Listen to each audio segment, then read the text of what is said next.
உடனே நான் பாஸ்டர் தேவட்ட சொன்னேன், அண்ணன் நான் போகிறேன் பாஸ்டர், நீங்கள் வரலான்னு கேட்டேன். அவர் ஒரு சொன்ன வார்த்தை, அண்ணன் நீங்கள் எங்கே சொன்னாலும் வருவேன் என்று சொல்லி வந்தார்கள். அதுக்கு பிறகு அங்கே அண்ணன் ராஜ்குமார் அவர்கள் எனக்கு அறிமுகமானார்கள். அந்த குஜராத் பகுதியிலே ட்ரெயினில் போய் கொண்டிருக்கும்போது ஒரு ஃபோனு பாஸ்டமாக ஃபோன் பண்ணுறாங்க. நம்முடைய சபையை சேர்ந்த ஒரு பிள்ளை கடன்பட்டு கிடக்கிறாள், கடன்காரர்கள் வீட்டிலே புகுந்து விட்டார்கள், என்ன செய்வதுன்னு தெரியாதபடி கலங்கி கொண்டிருக்கிறார்கள், என்ன செய்யலாம் என்று. அது ஒரு ஞாயிற்றுக்கிழமை. பாஸ்டர் சொன்னார்கள், இன்றைக்கு எவ்வளவு காணிக்கை வந்துச்சோ அந்த காணிக்கை முழுவதையும் அந்த குடும்பத்தில் கொடுத்து விடு என்று சொன்னார்கள். நான் அப்படியே ஆடி போயிட்டேன்.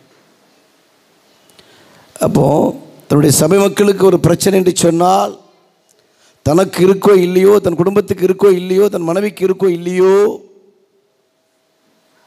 விசுவாசிகள் இருக்க வேண்டுங்கிற அடிப்படையிலே அவர்கள் செய்த உதவிகளை மறக்கவே முடியாது. அதற்கு பிறகு குஜராத் பகுதியிலே எப்படியாகிலும் இவருடைய குடும்பத்தை அழைத்து செல்ல வேண்டும் என்று அண்ணன் ராஜ்குமாருடன் பேசி அன்பு சகோதரர் ரோஷன் அவர்களை வாலிபர் வாலிபர் கூட்டத்தில் யூத் மீட்டிங்கில் பல தடவை பேச வைக்கும்படி கத்த உதவி செய்தார். குஜராத் பகுதி முழுவதும் ரோஷன் என்று சொன்னால் தெரியாத ஆளே கிடையாது. அதற்கு பிறகு பெரிய சபையிலே ஒரு 3000 மக்கள் கூடுகிற சபையிலே பாஸ்டர் தேவர்கள் பேசினார்கள். பாஸ்டருக்கு அவர்கள் அந்த சபையார் வைத்த பெயர் அல்லேலூயா பாஸ்டர். இன்றைக்கு அவர்கள் அல்லேலூயா பாஸ்டர் தான் சொல்லுவார்கள்.